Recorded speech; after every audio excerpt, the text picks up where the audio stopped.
estamos de pie, estamos luchando para que las cosas no se repitan. Como dijo Videla, no está desaparecido, no está ni vivo ni muerto, entonces sigue estando. Entendíamos que había una verdad, y había una verdad profunda y cruel. El hecho de conocer la verdad empezaba también a poner las cosas en su lugar. El gobierno de Néstor Kirchner asumió la demanda histórica de los organismos de derechos humanos y la transformó en política de Estado.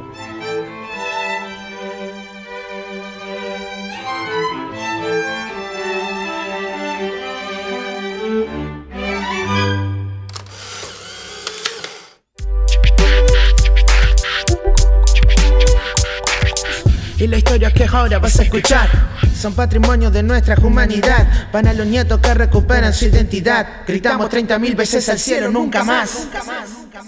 Con mi hijo más grande, al momento de restituir mi identidad, él ya tenía 8 años. Al yo restituir mi identidad, él también restituía la suya. Con la diferencia de que yo había buscado esa situación, yo quería saber la verdad, y él ni siquiera conocía hasta ese momento que yo estaba en esa búsqueda, ni siquiera conocía que yo había sido, que no era hijo biológico de la familia que me crió y que era su familia también. Yo le daba muchas vueltas al tema porque quería transmitírselo de la mejor manera posible para que lo afecte de la menor manera posible. Así que le dije, bueno, seguramente yo me presente ante la justicia para cambiar mi nombre, mi apellido, que era el que yo quería tener. Era mi nombre Leonardo y mi apellido Fossati, con los cuales yo nací. Y mi mamá y mi papá eligieron ese nombre en función también de una historia familiar, porque era el nombre de mi abuelo paterno y era el segundo nombre de mi papá. Y que eso iba a empezar a poner también las cosas en su lugar. Así que él se quedó pensando y mirándome y me dijo, bueno, ¿cuándo nos cambiamos el apellido? Así que ahí en ese instante, en esa misma charla, en esa primer charla, yo me saqué un peso, una tonelada de encima, porque él lo tomó bien, lo tomó de manera natural. Tanto es así que hay una anécdota que algunas veces conté que esa misma semana, esto fue un fin de semana, esa misma semana cuando él vuelve al colegio, la maestra me quería ver. Me dijo, mira, quería verte porque Tomás, al pasar lista, me interrumpió y me dijo que él ya a partir de ese día no quería que lo nombren más con ese apellido, sino que lo nombremos con el apellido Fossati. Y no sabía por qué, así que solamente me dijo eso. Así que por eso me citaron. Obviamente les expliqué el porqué y también internamente me alegré mucho porque para él también era una necesidad poner las cosas en su lugar. La actualidad que tiene la última dictadura militar en el presente es debido a la lucha de los organismos de derechos humanos, las madres, las abuelas, pero fundamentalmente porque cometieron el delito de hacer desaparecer gente y apropiarse de los hijos de los desaparecidos. Y los hijos apropiados de los desaparecidos, los que llamamos nietos porque son las abuelas las que los salieron a buscar, han sido restituidos en un tercio de la cantidad de los que están contabilizados, aproximadamente un tercio. También es un lugar medio enigmático, porque bueno, yo no volví al lugar donde fue el secuestro. Hace una semana me contactaron para este documental y bueno, les comenté que sería bueno pasar por ahí. Cualquier cosa tengan una ambulancia cerca.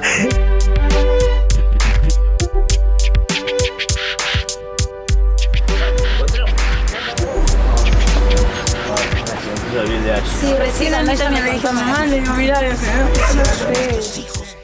uno a veces pone un poco de distancia con algunas cuestiones porque mi forma de manejar las cosas son así.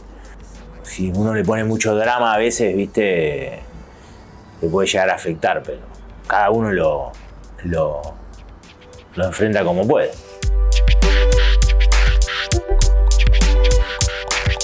Todos los desaparecidos son nuestros hijos. Para mí, mis viejos eligieron la forma de ser territorio acá. Podríamos discutirlo, hipotéticamente, si estaríamos de acuerdo o no. Nunca tuve la posibilidad de ese diálogo, me lo negaron. Pero lo que yo sí comprendo es que uno tiene que aprender a leer las condiciones del territorio donde vive para justamente comprometerse con ese territorio, ¿no? Es muy intenso, ¿viste? La sensación de que uno desde chiquitito estuvo en esta y por momentos elegí un lugar re chiquitito y alejado para vivir y me encontré con la misma realidad de Manuel Escorza en sus libros, ¿viste? Y bueno, uno no puede ser indiferente, o sea, yo por al menos me cuesta ser indiferente, digamos. Y ahí descubrí otro tipo de lucha, y como siempre, como a contracorriente de lo que pasaba, ¿no? 2004, 2005 no había prácticamente espacios recuperados. Nosotros lo fuimos construyendo como emocionalmente se fue pautando, de más allá que uno tenía muchas ideas, ¿no? Mucho tiempo esperé para eso. Imagínate, de los 18 años hasta los 29, 11 años para poder recuperar la casa. Pero allá me encontré con la lucha contra la megaminería, ¿eh? Y no es solamente contra una actividad extractiva, sino todo lo que acarrea la transformación. ¿Sí? Argentina en los 90 fue reconvertida en cuanto a su sistema productivo a ser un sistema extractivo. Entramos dentro de ese horizonte con la soja, con el estilo del fracking en petróleo y con la megaminería. Entonces la lógica a todo nivel cambió. Había muchos casos de abuelas muy parecidos al mío.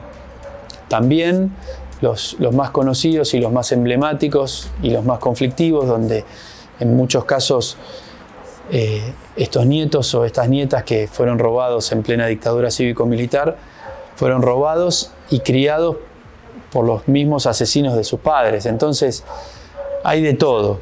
En mi caso no fue así, pero la justicia también los investigó y yo también quise sacarme esa duda. Así que durante una etapa de mi vida estuvimos un poco distanciados. Porque, como toda mentira que conlleva muchos años para sostenerla, se sostiene con otras mentiras, ¿no? Involucrando a muchísimas personas, vecinos, familiares, y es difícil después volver a confiar como se confiaba antes cuando uno empieza a descubrir todas estas irregularidades, ¿no? Pero la relación terminó, creo yo, siendo mejor, porque fue una relación basada en la verdad y en la sinceridad y en haber pasado estos momentos también. Todo lo argentino, la vida y la muerte viven en los centros clandestinos. De militancia más colectiva, en el año 1995, en la ciudad de La Plata, fundamos la regional La Plata de Hijos, la agrupación Hijos, con muchos compañeros y compañeras, que hoy tengo la suerte que muchos de ellos y ellas me acompañan en la gestión, y que tenía que ver justamente con esto, ¿no? Con este reclamo o esta lucha individual, transformarlo en un reclamo colectivo. Esta organización se fue durante el año 95, 96 fue creciendo a nivel nacional e incluso internacional. Una organización que en términos, bueno, muy personales, yo digo, voy a ser de Hijos toda la vida, siempre decimos eso, más allá que después uno va tomando otros rumbos en cuanto a la militancia. Recordemos que la década del 90 estaba un poco clausurada la militancia política, y la aparición de Hijos fue un lugar de refugio, fue un lugar de militancia, fue un lugar de contención y sobre todo de acción, de reclamo, tomando un poco el ejemplo de las abuelas y las madres en el largo camino de la memoria, la verdad y la justicia. Todo este circo es verdadero. Se cobró 30.000 compañeros. Hubo como un antes y un después en lo que fue Hijos, ¿no? Porque hasta ese momento eran todas historias individuales, atravesadas por el dolor, por la tragedia, por el no hablar, por el silencio. Y a partir de juntarnos con compañeros y compañeras que vivieron y atravesaron lo mismo, eso potenció un camino hasta ahora en donde se pudieron lograr muchísimas cosas, ¿no? Más allá del crecimiento personal de uno o el poder convivir con este dolor que va a ser hasta el día que nos muramos, porque es así, la pérdida es irreparable hasta el último momento de nuestras vidas. Bueno, nos permitió transitarla de otra manera y a partir de ahí tener otra conciencia política, ¿no? De cómo actuar en conjunto en políticas que tengan que ver con esto, con la memoria, con la verdad y la justicia. Y en lo que tiene que ver con el camino de los juicios también, el camino de reconstruir historias, el camino de entender un poco este contexto político actual. Me parece que eso fue algo fundante. Y bueno, hasta el día de hoy estamos como agrupación militando y de pie, ¿no? Me parece que en mí fue algo fundamental. Y sin esos compañeros y sin esa conjunción me parece que hubiera sido todo doblemente difícil. Para esta época que nos estábamos refiriendo, 2003-2004, Astillero, con su resistencia de ser una empresa del Estado que se sostuvo dentro de la órbita del Estado, una empresa industrial que se mantuvo abierta y una empresa de trabajadores organizados que defendió su convenio y lo mantenía vigente, se convirtió como un polo para toda la región. Entonces mucha gente fue convocada, se sintió convocada a recordar sus caídos en este astillero. El convenio colectivo de trabajo del año 75 fue el mejor y contra eso vinieron la represión militar, contra eso vino el terrorismo de Estado. Es mentira, nosotros queremos demostrar acá con este banner que acá no había ningún grupo armado, eran obreros que venían todos los días a trabajar, por eso vinieron a las 7 de la mañana un día, los esperaron y los encontraron acá trabajando y se los llevaron. Como no pudieron hacerlo con la represión, cuando recuperamos la democracia nosotros volvimos a luchar para que tenga vigencia ese convenio colectivo.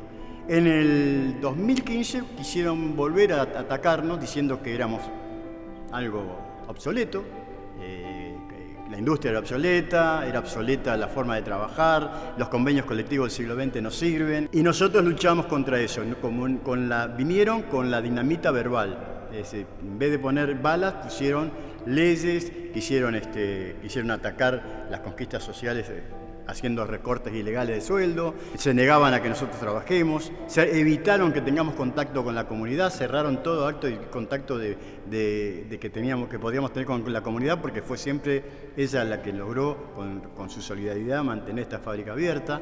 Y bueno, por suerte nuevamente esa respuesta de lucha, de organización y de comunión entre los trabajadores y los vecinos logró hacer retroceder esa política de destrucción y pudimos defender la memoria de nuestros compañeros que cayeron para que nosotros trabajemos dignamente.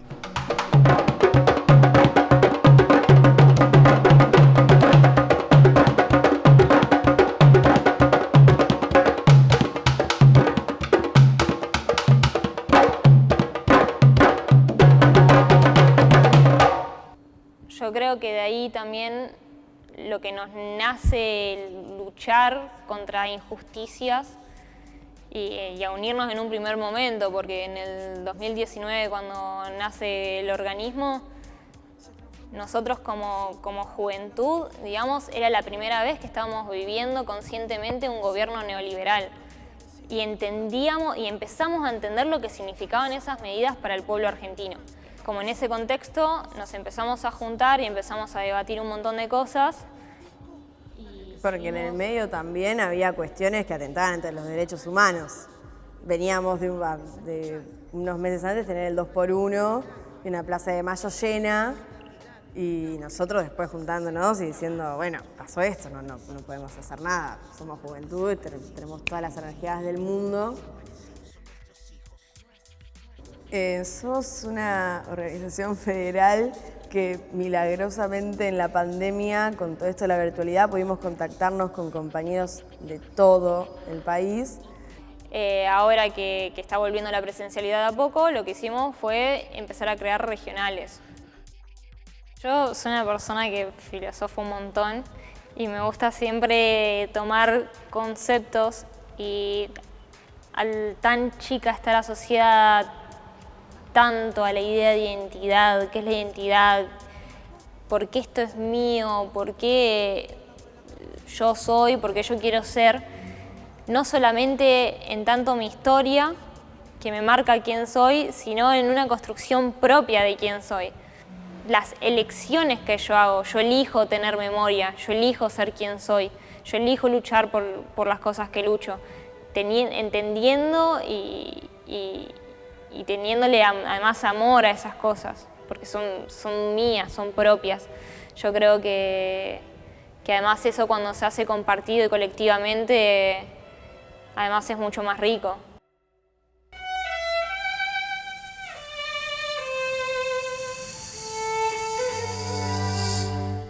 Yo creo de todas maneras que tanta lucha y tanta vida no fue en vano.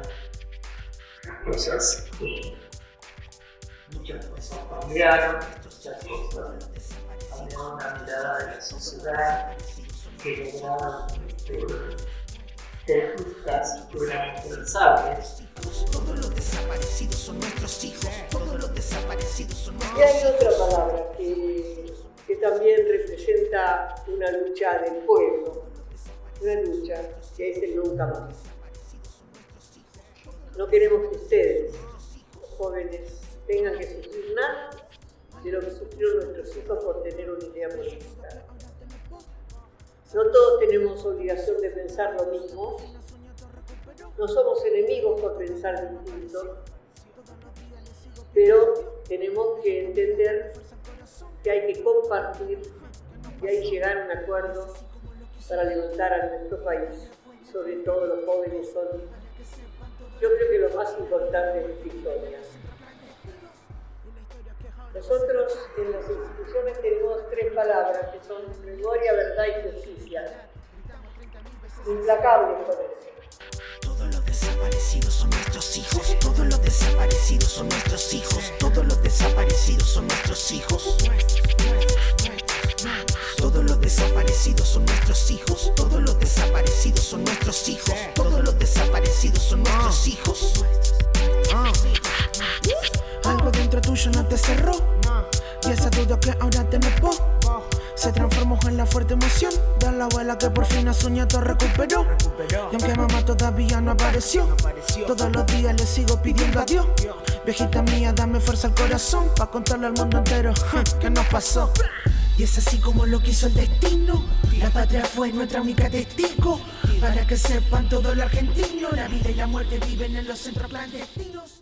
Este proyecto ha sido ganador del Fondo de Fomento Concursable para Medios de Comunicación Audiovisual, un mecanismo de fortalecimiento de la pluralidad de voces y subsidiado por el Ente Nacional de Comunicaciones, bajo la licencia del Creative Commons Atribución Compartir Igualdad 2.5 Argentina.